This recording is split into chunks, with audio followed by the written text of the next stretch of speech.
Good evening. Praise the Lord. Hallelujah.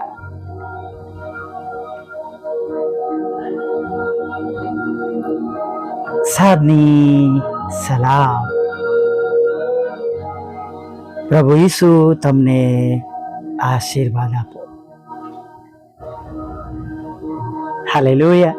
કદાચ આ શબ્દો રોજ સાંભળવાથી આમ નોર્મલ લાગતો હોય નહીં, પણ ભલે મિત્રો એક વાત આપણે હંમેશા યાદ રાખીએ, ઈશ્વરના આશીર્વાદ વગર આપણે કંઈ કરી શકતા નથી. જો તેમની કૃપા ના હોય, તેમનો આશીર્વાદ ના હોય, તેમની સહાય ના હોય, તેમની મદદ ના હોય, તો કંઈ પણ લાભકારક રહેતો નથી. એવા ઘણા દાખલાઓ છે, પણ કોઈના હૃદયને દુઃખ પહોંચે માટે હું ઘણીવાર અમુક બાબતો નથી શેર કરતો, પણ ઈશ્વરની કૃપા વગરનું બધું જ નકામું છે. જેમ ગયા માસમાં આપણી પાસે જે પ્રમાણે વચન હતું કે યહોવાનો આશીર્વાદ ધનવાન કરે છે અને તેની સાથે કઈ ખેદ મિશ્રિત નથી. ઘણીવાર જરૂરત પડે છે, હું એવું ના નથી કહેતો. ઘણીવાર ટૂંકી આવકની અંદર પરિવારની ખર્ચને માટે, પહોંચી વળવાને માટે આપણે ઘણું બધું કામ કરવું પડે છે. એને હું કદી પણ નકારતો નથી, પણ એ બધાની અંદર આપણે પ્રભુને ક્યારેય વિસરી ના જઈએ, પ્રભુને ક્યારેય ભૂલી ના જઈએ. જે તે પ્રકારના કામો કરવાના હોય એ પ્રમાણે આપણે પ્રભુને માટે સમય આપીએ, સમય કાઢીએ. કેમ કે જો સમય વીતી જાય છે તો પછી ઘણું મુશ્કેલ થાય છે. નહીં, મેં એક વખત તમને કહ્યું હતું કે મેં એક જગ્યા પર મુલાકાતે ગયા હતા અને તેઓ નિશીના વિડીયો જોતા હતા અને જ્યારે એને જોઈ ત્યારે એને જોઈને બહુ ખુશ થઈ ગયા અને ભેટી પડ્યા એને, અને એમણે એક બહુ ગજબની કબૂલાત કરી કે પ્રભુએ મને પણ બહુ સરસ અવાજ આપ્યો હતો, પણ મેં કદી પ્રભુ માટે વાપર્યો નહીં. અને આજે એવી પરિસ્થિતિ છે કે મારો એ અવાજ નીકળતો જ નથી. માટે જ્યારે હંમેશા આપણને પ્રભુ જે તે બાબતો માટે પ્રભુ ઉપયોગ કરવા માગતા હોય અથવા આપણે ઉપયોગી થઈ શકતા હોય, એ સર્વ બાબતોને માટે જે કંઈ આપણે પ્રભુ માટે કરી શકતા હોય એ બધું કરવા માટે આપણે તત્પર રહીએ. હાલેલુયા. હા વાલા મિત્રો, તત્પર રહીએ, કેમ કે મોકો આવેલો પણ જતો રહે છે. મોકો આવેલો જતો રહે છે. જો હું તમને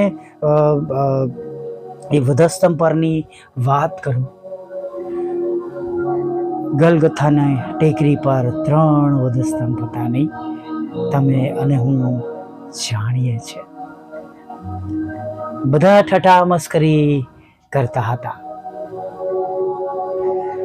અને એમની સાથે જે ચોર હતો એ પણ ઠઠા મસ્કરી કરતો હતો.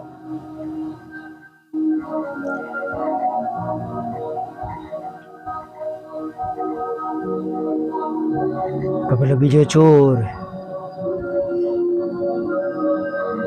એ પોતાના જીવનને ઓળખે છે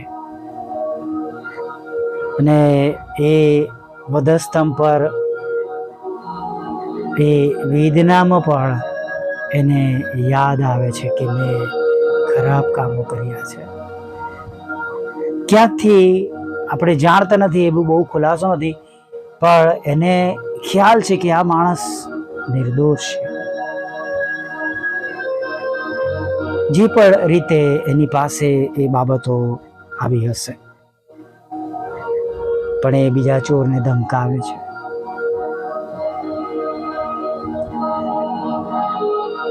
શું તું ઈશ્વરથી બીતો નથી? સૌથી વધારે પ્રોબ્લેમ આજે એ છે કે જે બીક ઈશ્વરની હોવી જોઈએ એ બીક રહી નથી, અને જેના લીધે જે પાપનો વધારો છે,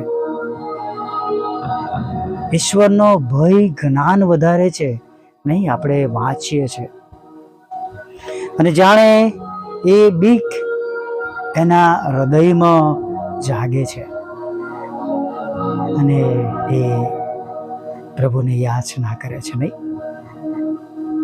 એને તક મળી જાય છે. એ સુબેદાર પછીથી કહે છે કે ખરેખર આ તો દેવનો દીકરો હતો. ખરેખર ઈ વોઝ. જે બધું બને છે એ બધું જોઈને તે એ પ્રમાણે એ કહે છે. પણ એ મરતા ચોરની જગ્યા પર જેટલા લોકો હતા, બીજા જે રોમન સૈનિકો, યહૂદીઓ જે પ્રભુ પર અવિશ્વાસ કરનારા હતા, એમાંથી એકનો બચાવ થઈ ગયો.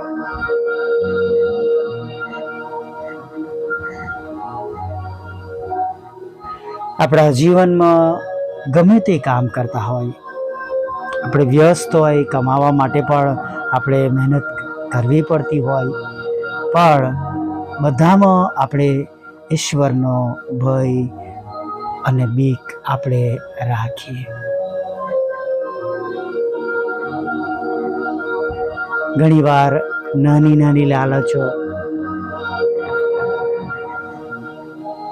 આપણને એના દ્વારા આપણે મોટા મોટા પાપમાં પડીએ છીએ. ઘણા પાપો એવા મીઠા શરૂઆતમાં લાગે અને ત્યાર પછી જીવનને એ ઝેર બનાવી દે છે.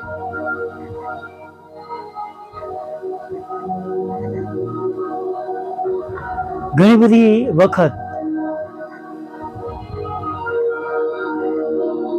આપણા શોખ, આપણી ટેવ, કુટેવ, આદતો જે ક્યારે આપણને પ્રભુથી વેગળા કરી દે છે કે આપણા જીવનોમાંથી એ તક સરી જાય છે.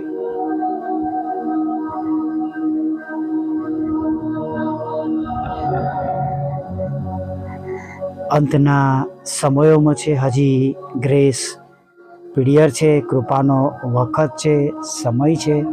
દેવ આપણો સાંભળી રહ્યા છે, ત્યારે આપણા દિવસોને ઈશ્વરના ભય બીકમાં પસાર કરીએ અને જે કંઈ કરીએ એમાં ઈશ્વરનો આભાર માનીએ.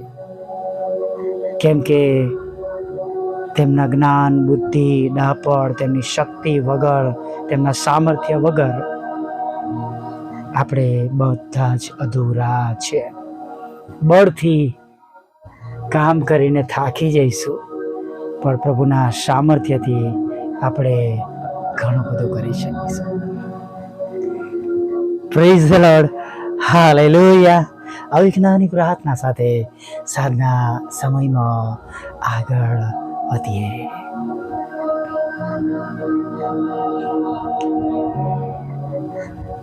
ભલા પ્રભુ, અમે તમારી સ્તુતિ કરીએ છીએ અને અમે તમારો પુષ્કળ આભાર માનીએ છીએ. અને પ્રભુ, આભાર માનતા, સ્તુતિ કરતા, આરાધના કરતા પ્રભુ તમારા ચરણોમાં નમી જઈએ છીએ. પ્રભુ, અમારામાં એવું હૃદય ઉત્પન્ન કરો કે દરેક એવા કામો કરતા, ખરાબ કામો કરતા, વિચારતા, જોતા પ્રભુ અમારામાં ભય અને કંપારી ઉત્પન્ન થાય, એટલા માટે કે પ્રભુ એવી બાબતોથી અમે દૂર રહીએ અને જેમાં પ્રભુ તમને મહિમા મળે, અમે દૂર રહીએ, શૈતાનની હાર થાય અને પ્રભુ અમે ઘણી બધી બાબતોમાં ફસાઈ જતા બચી જઈએ. પ્રભુ એવું તમે થવા દેજો. પ્રભુ જેઓ આ નાની સંગતમાં તમારી આગળ નમેલા છે, સર્વ માટે કૃપા માંગીએ છીએ, દયા માંગીએ છીએ. પ્રભુ તમારું સામર્થ્ય માંગે છે, બળ માંગે છે. જો કોઈના ઘરોમાં પ્રભુ ટૂંકી આવક છે પ્રભુ, અને પ્રભુ વિશેષ પ્રભુ અમે પ્રાર્થના કરીએ છીએ કે આવનાર માસ પ્રભુ એ તો તમારા જન્મોત્સવનો માસ હશે, ત્યારે પ્રભુ આ માસથી તમે એમને એવી રીતના ભરી દેજો પ્રભુ કે પ્રભુ આવનાર દિવસોમાં બધા જ પ્રભુ તમારામાં આનંદ કરી શકે, તેમના આંખના આંસુઓ આનંદમાં બદલાઈ જાય. પ્રભુ દરેકને સારી જોબ આપજો, બિઝનેસને તમે તેમના આશીર્વાદિત કરજો, તેમના ભણવા લખવામાં તમે એમને મદદ કરજો. પ્રભુ કૌટુંબિક અને પ્રભુ ઘરની જે કંઈ જરૂરિયાતો છે પ્રભુ એ સર્વ પ્રભુ તમે પૂરી કરવામાં મદદ કરજો પ્રભુ. અને પ્રભુ તેઓ આ માસથી પ્રભુ તેઓની એવી રીતના તૈયારીઓ કરી શકે પ્રભુ કે પ્રભુ તેમને આવનાર સમયમાં પ્રભુ કોઈ સારા વાનાની અછત પડે નહીં પ્રભુ, એવી અમે હૃદયથી પ્રાર્થના કરીએ છીએ. પ્રભુ જે કંઈ પ્રભુ ખરાબ બાબતો બનેલી છે પ્રભુ, જેના લીધે પ્રભુ તમારા લોકો નિરાશ છે, હતાશ છે, દુઃખી છે, ચિંતિત છે પ્રભુ પિતા, ત્યારે અમે પ્રાર્થના કરીએ છીએ પ્રભુ કે જે બાબતો તમારાથી અજાણ નથી પ્રભુ અને તમે સગળું જાણો છો પ્રભુ, ત્યારે પ્રભુ અમે વિનંતી કરીએ છીએ એ સર્વમાં તમારા લોકો, તમારા બાળકો, તમારા સેવકો, તમારી સેવિકાઓ પર પ્રભુ તમારી મોટી દયા, કૃપા અને કરુણા રહે, તમારો હાથ રહે, તેમનો બચાવ થાય. અને પ્રભુ તમે તો એવા ઈશ્વર છો કે જે જબરા પાણીમાંથી રસ્તો કરનાર પ્રભુ છો, ત્યારે પ્રભુ જેમની માટે કોઈ રસ્તો નથી સારા માટેનો પ્રભુ, એમના માટે અમે પ્રાર્થના કરીએ છીએ કે તમે તેમના માટે એવા રસ્તાઓ ખુલ્લા કરો કે પ્રભુ તેમના જીવનો પ્રભુ આશીર્વાદોથી ભરપૂર થાય.